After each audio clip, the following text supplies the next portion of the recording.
आगामी विधानसभा चुनावों के दौरान कोई कार्यकर्ता कमजोर न पड़ जाए, इसे लेकर रोहिणी विधानसभा के सेक्टर 15 में आम आदमी पार्टी ने कार्यकर्ता सम्मेलन का आयोजन किया, जिसमें सांसद संजय सिंह ने आप प्रत्याशी प्रदीप मित्तल की मौजूदगी में विधानसभा भर से आए कार्यकर्ताओं में जोश भरते हुए कहा कि इस पार्टी को अगर किसी ने राष्ट्रीय पार्टी बनाया है तो वह आम आदमी पार्टी के कार्यकर्ता ही हैं। उन्होंने कहा कि रोहिणी विधानसभा को भी यहाँ के कार्यकर्ता ही जिताएंगे। एक बार जोरदार नारा लगाएंगे, भारत माता की अरविंद केजरीवाल। दोस्तों, इस पार्टी को 10 साल के अंदर राष्ट्रीय पार्टी बनाने का श्रेय अगर किसी को जाता है तो इस पार्टी के समर्पित कार्यकर्ताओं को जाता है, जिन्होंने केजरीवाल जी के साथ मिलकर इस पार्टी को राष्ट्रीय पार्टी बनाया। 10 साल के सफर में दिल्ली में 3 बार चुनाव हम जीते, पंजाब में प्रचंड बहुमत की सरकार हमने बनाई, गुजरात जैसे राज्य में जहां भारतीय जनता पार्टी की इजाजत के बगैर पत्ता भी नहीं हिलता, वहां 14% वोट और 5 सीटें वहां लेके आए। गोवा जैसे सुदूर राज्य में 6.5% वोट पार्टी को मिला और 2 विधानसभा की सीटें लेके आए। जम्मू कश्मीर के अंदर जहां कोई सोच भी नहीं सकता था कि आम आदमी पार्टी जीत सकती है, जम्मू कश्मीर में आम आदमी पार्टी का विधायक जीत के आया। मध्य प्रदेश के सिंगरौली में हमारी मेयर रानी अग्रवाल जीत के आई है। उत्तर प्रदेश में 10 चेयरमैन के प्रत्याशी हमारे जीते, 300 के लगभग पार्षद और सभासद जीते। आज पूरे देश में 2 सरकारों का उदाहरण दिया जाता है, दिल्ली सरकार और पंजाब सरकार। जितना वादा जनता से किया, वादे से ज्यादा काम करके दिखाया, ये हमारी पहचान है। और इसलिए मैं बार बार ये कहता हूं कि अगर विधानसभा का चुनाव होगा तो केजरीवाल जी सिर्फ 70 लोगों को टिकट दे सकते हैं। अगर वार्ड का चुनाव होगा तो अरविंद केजरीवाल जी सिर्फ 250 लोगों को टिकट दे सकते हैं। लेकिन वो 70 विधानसभा के प्रत्याशी, वो 250 पार्षद के प्रत्याशी अगर चुनाव जीतकर सदन में पहुंचते हैं तो लाखों कार्यकर्ताओं की मेहनत की बदौलत पहुंचते हैं, आपके दम से। इसलिए हमारी नाराजगी हो सकती है किसी बात को लेकर, इनको टिकट क्यों मिला, हमको क्यों नहीं मिला, ये बात हो सकती है दिमाग में। लेकिन इसके साथ साथ ये पार्टी, ये संगठन और ये जो नेता पार्टी के जीते हैं चुनाव, वो आपके दम पे जीते हैं, आपके दम पे ये पार्टी खड़ी है। और इसलिए आपसे हाथ जोड़कर विनती करने के लिए आया हूं कि अब की चौथी बार इस रोहिणी से आपको आम आदमी पार्टी को जिता के भेजना है, क्योंकि 13 में जब कोई सोच नहीं सकता था आम आदमी पार्टी जीतेगी, तो आपने 13 में चुनाव जिता के भेजा। लेकिन 2 बार से यहां गड़बड़ी हो रही है, 15 और 20 के चुनाव में। इस बार सूद ब्याज समेत सारा बदला ले लेना और प्रदीप मित्तल को यहां से जिता के भेजना। और केजरीवाल साहब ने कहा 70 की 70 विधानसभाओं में मैं लड़ रहा हूं, क्योंकि मुख्यमंत्री तभी केजरीवाल जी बनेंगे जब प्रदीप मित्तल यहां से जीत के जाएंगे, मुख्यमंत्री की शपथ तभी बोलेंगे। हर विधानसभा में एक कार्यकर्ता दिल्ली के अंदर चौथी बार अरविंद केजरीवाल की सरकार बनाने के लिए काम करे। यह निवेदन और विनती आपसे करने के लिए आया हूं। और साथियों और दोस्तों, आपके सबसे बड़े पार्टी के मुखिया केजरीवाल जी को पकड़ के जेल में डाला गया। उनको जेल में यातनाएं दी गई, 50 से कम उनकी शुगर कई बार गई, इंसुलिन लेने की इजाजत नहीं दी गई। एम्स के डॉक्टर और कोर्ट का दरवाजा खटखटाना पड़ा तब उनको इंसुलिन नसीब हो पाई। उनको जान से मारने की कोशिश जेल के अंदर की गई। लेकिन अगर केजरीवाल नहीं झुके, मनीष सिसोदिया नहीं झुके, सत्येंद्र जैन नहीं झुके, तो उसकी सबसे बड़ी वजह आप थे, क्योंकि हम टीवी में जेल के अंदर आपको प्रदर्शन करते हुए बाहर देखते थे। कोई कार्यकर्ता घसीटा जा रहा है, कोई मारा जा रहा है, किसी पे लाठीचार्ज हो रहा है, किसी को जबरदस्ती बस में भरा जा रहा है, लेकिन वो नारे लगा रहा है, आम आदमी पार्टी जिंदाबाद, भारत माता की जय और अरविंद केजरीवाल जिंदाबाद। आपने हौसला दिया, आपने जज्बा दिया है। इसलिए ये पार्टी तो बनाई आपने 2012 के अंदर। हंसते थे हमारे ऊपर जब हमने पार्टी बनाई, कहते थे अब ऊंट पहाड़ के नीचे आया है, पता चल जाएगा, अरे इनकी तो जमानत जब्त हो जाएगी, ये तो हवा में उड़ जाएंगे। एक नेता इस समय भारतीय जनता पार्टी के दुनिया में नहीं है, इसलिए मैं उनका नाम नहीं लूंगा। पूरे आदर और सम्मान के साथ सिर्फ याद दिलाना चाहता हूं आपको, उन्होंने कहा था अगर 6 सीटें आम आदमी पार्टी की आ गई तो राजनीति से संन्यास ले लूंगा। कहा था नहीं कहा था? कहा था ना? कहा था ना? क्या कहा था 2015 में हमारे प्रधानमंत्री जी ने? इसी रामलीला के मैदान में आए, 2014 में लोकसभा जीत के आए, झारखंड जीत के आए, महाराष्ट्र जीत के आए, हरियाणा जीत के आए, रामलीला के मैदान में पहुंचे तो प्रधानमंत्री मोदी जी ने कहा ये केजरीवाल तो नक्सलवादी है, इसको जंगल में भेज देना चाहिए। मैं नसीब वाला हूं, केजरीवाल तो बदनसीब है, वोट भारतीय जनता पार्टी को देना। उस वक्त मैंने कहा था मोदी जी ये लोकतंत्र है, जमहूरियत है, डेमोक्रेसी है, यहाँ जनता मालिक होती है, जनता तय करती है कौन लोकसभा में जाएगा, कौन विधानसभा में जाएगा, कौन निगम के संसद में निगम के सदन में जाएगा। और दिल्ली की जनता ने 70 में से 67 सीटें देके अरविंद केजरीवाल को विधानसभा में भेजा और 3 सीट देके भारतीय जनता पार्टी को जंगल में भेज दिया। ये तो 70 ही है। क्या मजाक उड़ाते थे लोग? क्या कहते थे 2015 में? क्या कहते थे? कहते थे भाजपा वालों को दिल्ली वालों ने स्कूटर पार्टी बना दिया। भाजपा वालों को दिल्ली वालों ने स्कूटर पार्टी बना दिया। एक स्कूटर पे 3 विधायक बैठो और चले जाओ। ठीक है ना?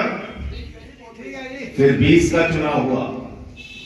20 के चुनाव में केजरीवाल जी ने अपने चुनाव प्रचार की शुरुआत की और आपको ये सुनकर गर्व होना चाहिए कि भारत के पहले मुख्यमंत्री हैं आजादी के बाद अरविंद केजरीवाल, जिन्होंने कहा काम किया है तभी वोट देना, काम नहीं किया है तो वोट मत देना।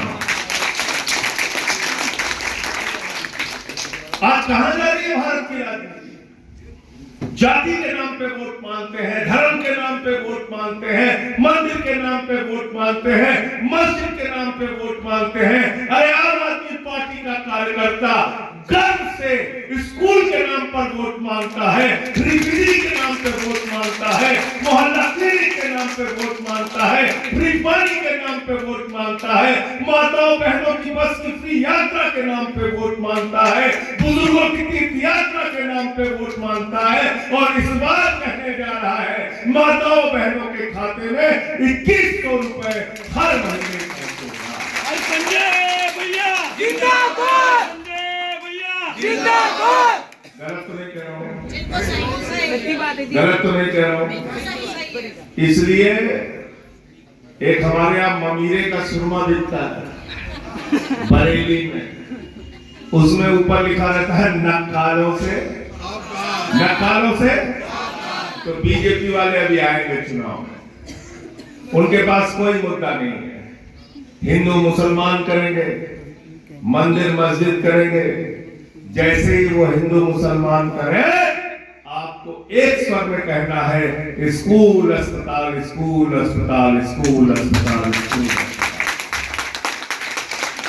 जैसे ही वो हिंदू मुसलमान करें, आपको कहना है बिजली पानी, बिजली पानी, बिजली पानी, बिजली पानी।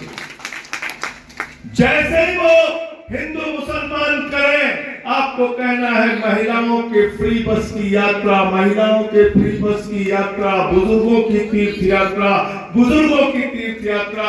वो नफरत की बात करेंगे, आप अपने बच्चों के भविष्य की बात करना, दिल्ली के भविष्य की बात करना। आप बहुत अच्छा बोलते हो, you are a good man. सारे सांसद में भी ना आप जैसा कोई नहीं बोल सकता। मैं पूरा देखती हूँ, वैसे आप ही इनको खत्म करो। आज रोहिणी में मैं प्रदीप मित्तल जी और साथियों के साथ कार्यकर्ता सम्मेलन में शामिल हुआ और मुझे पूरा भरोसा है कि 2013 में जिस तरह से रोहिणी में हमको जीत हासिल हुई थी, इस बार फिर से प्रदीप मित्तल जी को यहाँ से लोग जिताएंगे। और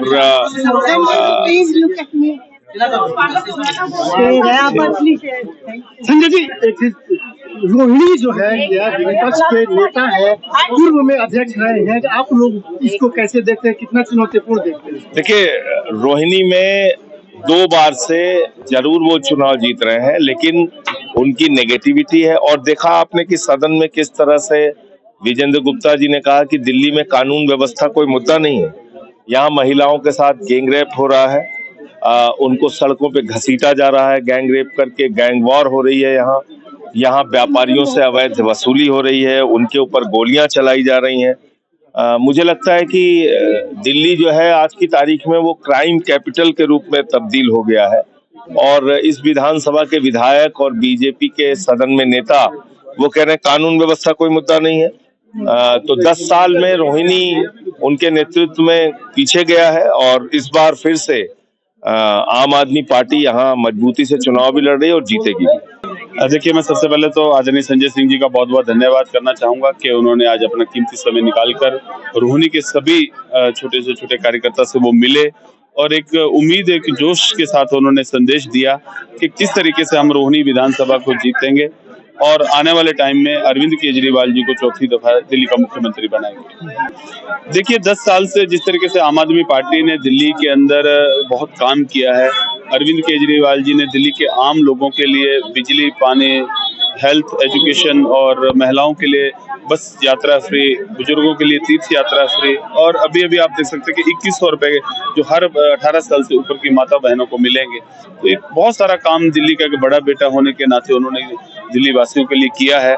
उनको लेकर जनता के बीच में जाएंगे। पिछले 10 साल से रोहिणी से विजेंद्र गुप्ता भारतीय जनता पार्टी के विधायक हैं, उन्होंने एक भी काम यहाँ पर नहीं होने दिया। वो नहीं चाहते थे कि अरविंद केजरीवाल जी की जो ये आम योजनाएं हैं वो हर घर तक पहुंचे। तो एक बैरियर का काम इन्होंने किया, 24 घंटे अरविंद केजरीवाल जी से झगड़ा करने का काम किया, एलजी के माध्यम से सभी कामों को रुकवाने का प्रयास किया।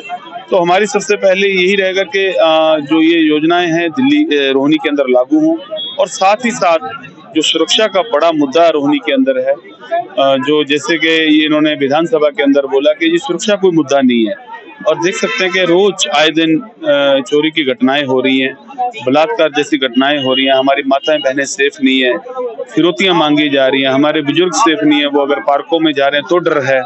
अभी आप देख सकते हैं कि प्रशांत विहार इलाके के अंदर स्कूलों के पास 2 बम ब्लास्ट जैसी घटनाएं हुई। तो एक बच्चों को अपने स्कूल भेजने से उनके माँ बाप जो है वो डर रहे हैं। तो एक डर का माहौल पूरी रोहिणी के अंदर है। आप अगर अपना परिवार ही सेफ नहीं रहेगा तो क्या करेंगे आप? तो इस तरीके से इस बार रोहिणी की जनता ने मन बनाया है।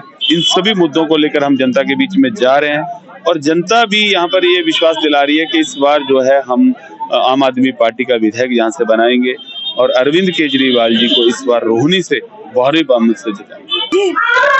जो एक कार्यकर्ता सम्मेलन रखा था, आज हमारे बीच में हमारे सबसे बड़े नेता संजय सिंह जी आए थे। उनको ऊर्जा भरने के लिए, ऐसा कुछ नहीं है, सभी कार्यकर्ता एक मत से बोल चुके हैं कि हमको रोहिणी जिताएंगे।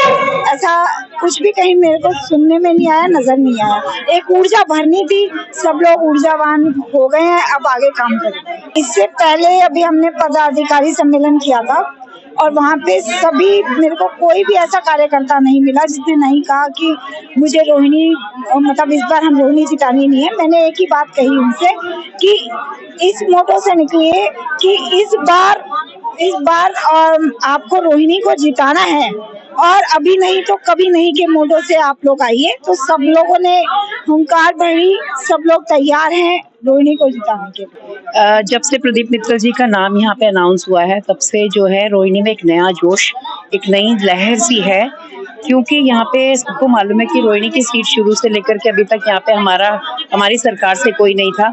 तो यहाँ पे जब प्रदीप मित्तल जी की सीट जब अनाउंस हुई है, उनका अनाउंस हुई टिकट, तब से सब लोगों के मन में इतना जोश था कि एक हमारा जो हमारा एक निगम पार्षद है वार्ड 21 का, उन्होंने इतने काम किया है वहाँ के लिए। और यहाँ का जो विधायक है, वो जब वोट मिलती है और जब वो निकलते हैं यहाँ से विधायक बनकर, तब से लेकर आज तक मैंने तो खुद ने शक्ल नहीं देखी।